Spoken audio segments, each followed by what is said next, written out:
Hi అండి అందరికీ. ఇది ఫ్రైడే మార్నింగ్ వ్లాగ్ అనమాట. ఇంటి ముంగట ఇలా కలర్తో అలికేసి ముగ్గు వేసాను అనమాట. అక్కడ తడిగా ఉంది కాబట్టి మీకు కలర్ కనిపించట్లేదు, కొంచెం ఆరాక మంచిగా కనిపిస్తుందండి ముగ్గు అనేది.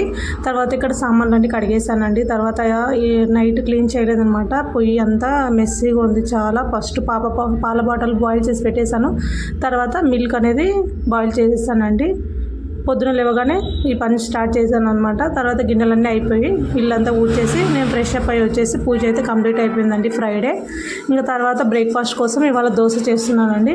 చూసారా, దోశ పిండి బాగా పొంగిందండి. నైట్ కలిపేసి పెట్టేసామన్నమాట. బాగా పొంగుతుంది మార్నింగ్కి. మీలో ఎంతమందికి అండి ఇష్టం దోశ? ఈ దోశ టిఫిన్లు ఉంటేనే మార్నింగ్ పని అనేది తొందరగా అయిపోతుందండి. దోశ బ్యాటర్, ఇడ్లీ బ్యాటర్ ఉంటే మనకు ఈజీగా ఉంటుందన్నమాట మార్నింగ్ బ్రేక్ఫాస్ట్కి. లేదంటే ఆలోచిస్తూ ఉండాలి ఏం టిఫిన్ చేయాలనేసి.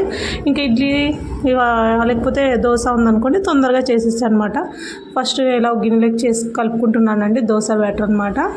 మా ఇంట్లో వాళ్ళకి చాలా ఇష్టం దోశ అంటే, ఇంకా అందుకు దోశ చేస్తున్నానండి మార్నింగ్. ఇలా ఫస్ట్ దోశ పిండికి కలిపేసి పక్కన పెట్టేసానండి. అది బాగా నానుతుంది కాబట్టి దోశలు కూడా బాగా క్రిస్పీగా వస్తాయన్నమాట. కొంచెం సేపు మనం కలిపి ఒక 5 minutes పక్కన పెట్టాలన్నమాట. అప్పుడు దోశ అనేది బాగా పొంగుతూ వస్తాయండి. చాలా బాగుంటుంది టేస్ట్ కూడా. ఇలా ఫస్ట్ పిండి కలిపేసి నేను పక్కన పెట్టేసి తర్వాత పల్లీల చట్నీ కోసం ప్రిపేర్ చేస్తున్నానండి.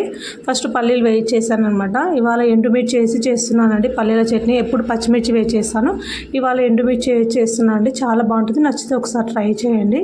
చూసారా, అక్కడ ఎండుమిర్చి వేయించుకొని కొంచెమే వేయించాలండి, లేకపోతే మాడిపోతే చాలా బ్లాక్ అయిపోతాయి అనమాట. తర్వాత వేయించిన పల్లీలు వేసుకొని తర్వాత కొంచెం సాల్ట్ వేసుకోవాలన్నమాట. సాల్ట్ వేసి మిక్సీ కొట్టుకుని తర్వాత కొంచెం చింతపండు యాడ్ చేసుకోవాలండి. చింతపండు ఇంకా నీళ్లు యాడ్ చేసుకోవాలన్నమాట. ఈ చట్నీ ఒకసారి ట్రై చేయండి, చాలా బాగుంటుంది టేస్ట్. ఇడ్లీకి బాగుంటుంది అండ్ దోశలకి బాగుంటుంది. ఒక్కొక్కసారి ఉప్మాలకు కూడా అంటే చాలామంది చేసుకోరనమాట. ఉప్మాలకు కూడా ఇక ఈ చట్నీ కాంబినేషన్ చాలా బాగుంటుందండి. నచ్చితే ట్రై చేయండి.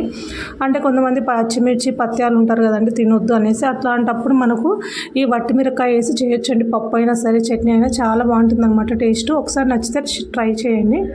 ఇంకా ఇలా చట్నీ రెడీ చేసేసానండి మార్నింగ్ బ్రేక్ఫాస్ట్కి. చట్నీ దోశ అనమాట. చూసారా, ఇంకా నేను పోపు కూడా వేయలేదండి. ఇదే టేస్ట్ చాలా బాగుంటుంది. మళ్ళీ పోపు ఎందుకు, ఆయిల్ అంతా ఎక్కువ అనేసి, అన్హెల్తీ కదా ఆయిల్ ఎక్కువ వాడితే, అందుకోసం అలా చేసేసాను. ఇక్కడ దోశ వేస్తున్నానండి.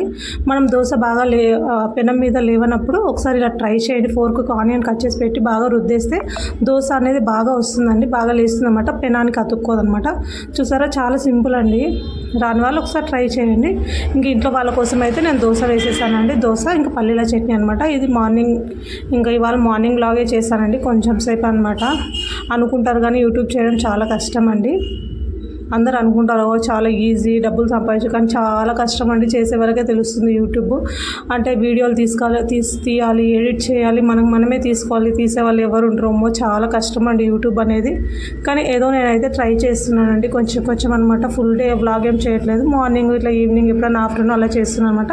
ఇలా ఇంట్లో వాళ్ళ కోసం దోశ, నా కోసం ఇలా రాగి దోశ వేసుకున్నానండి. అంతే. ప్లీజ్ అన్ని మన వీడియోస్ నచ్చితే లైక్ చేయండి, షేర్ చేయండి, సబ్స్క్రైబ్ చేయండి, మన ఛానల్ని సపోర్ట్ చేయండి. Thank you.